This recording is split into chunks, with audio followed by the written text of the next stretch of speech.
really appreciate what you do.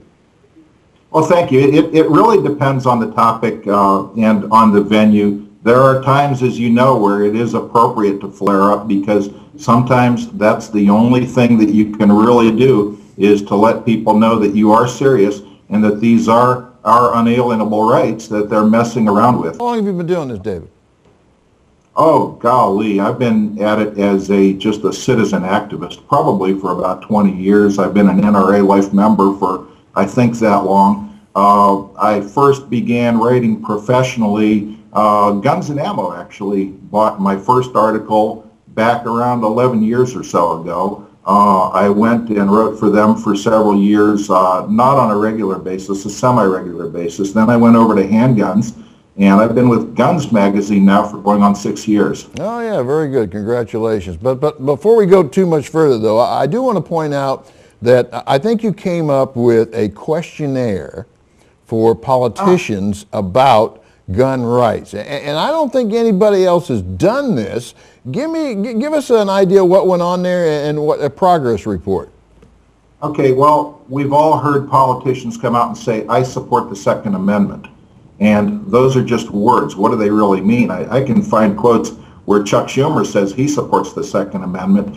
Years back, I got a letter back from Dianne Feinstein where she said, I support the Second Amendment, but, and I use the term, they have a big but about the Second Amendment with one T, not two. And it just seems that politicians are constantly telling us they support the Second Amendment, but then they never define exactly how. Well, I designed a series of 10 questions that gives them very little wiggle room, and it has them go on the record, those that will, and or you can expose those who won't, to specifically define, do they believe the Constitution is the supreme law of the land? Do they believe that we have a right to carry? Do they believe that we have a right to own firearms of military pattern, what they mistakenly call assault weapons and other things like that? What gun laws do they consider constitutional? What gun laws do they consider unconstitutional? And it's not a magic bullet per se, but what it does is it gets them on the record as defining exactly where they stand so that if they do turn around later on and betray us on something, there's really no way out of it for them except to just say flat out, they were frauds. And I think that it's important to be able to hold people's feet to the fire that way, particularly when you're going to trust them with power over us. Right. No, you're absolutely right. I think the questionnaire was a great idea. Now, you put the questionnaire together and you personally sent those out to 15, 20, 25, 30. Have you gotten any responses? Oh, I've gotten back plenty of responses, and I don't send them out to everybody. There are far too many races for me to keep up with. And what I've asked readers to do is use it as a force multiplier. Use it yourself. You have somebody running for office, find out where he stands, hold his feet to the fire, and publicize it and let him know, look, if you don't answer this, we're going to let the gun-owning voters know, or if you do answer it, we're going to let them know whether or not you actually understand what you're talking about when it comes to trusting you with our rights. I have gotten involved in a couple high-profile races, and I've been quite pleased at the result. For instance, we mentioned Harry Reid earlier, and two of the Republicans who have outpolled him recently have answered the gun rights questionnaire and done a pretty good job doing it, so that now gun owners know that, you know what, there is an alternative in one of the most important races in the country that they can go to.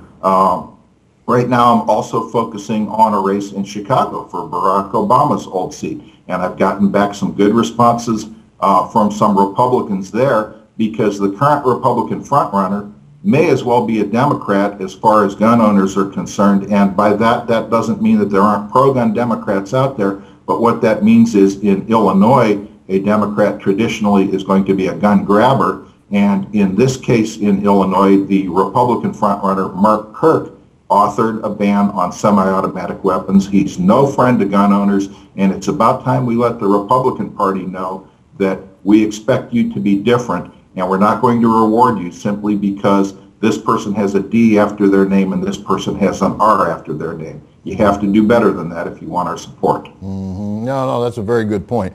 I think you're doing quite a job out there, David. I certainly hope that you'll come on and keep us posted on some of the things that you are doing.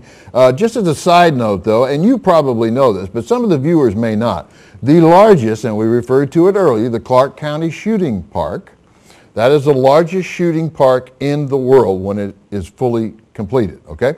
That shooting park came about because of Senator Reed. It is the only shooting park, and hey, I'm going to give credit where credit is due. That is the only shooting park I have ever heard of that was done with an act of Congress, and he drove that through.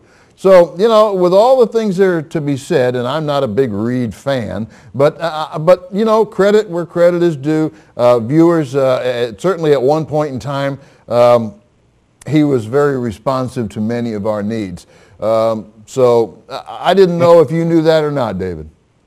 I know that Harry Reid has a pretty good legislative record with gun owners. I take it a bit further than that, and let me explain why. You can vote my way because you happen to be in an area where voting my way is just a reality of life. And, you know, I don't believe that Harry Reid is disingenuous when you know, he says that he believes that there are rights that we have that include rights to keep and bear arms. However, I take in the totality of the record, and the totality of the record includes supporting Barack Obama, the most anti-gun president, I guess, since Bill Clinton, if not ever. It includes supporting Eric Holder, who again came out and tried to foist a new assault weapons ban on us under the guise of fighting Mexican crime. He supported Sonia Sotomayor, anti-gun justice now on the Supreme Court. And so I think that the totality of this, you know, you can vote my way, but then if you turn around and in essence give aid and comfort to my enemies, okay, I think that that needs to be factored into the totality when you're deciding who is going to best represent us and advance freedom for us if we trust them with power. That's where Absolutely, David. And I'm no way defending Senator Reid. I'm just telling the folks out there that he was responsible for that. And certainly Nevada being a very gun-owning state, yep. That's probably not going to save him. But you know, well, I just wanted to point that out, and I think you're absolutely correct in what you're saying. Now, David, what I'd like to do, as I said earlier, is I'd love to have you come back on a more regular basis, because sure. You're one of those guys out there that I believe looks at the issues not because you're a radical right, but because you're a good American. And I thank you for coming on. I'll see you again in the future. Thank you very much. I appreciate it. Bye, David.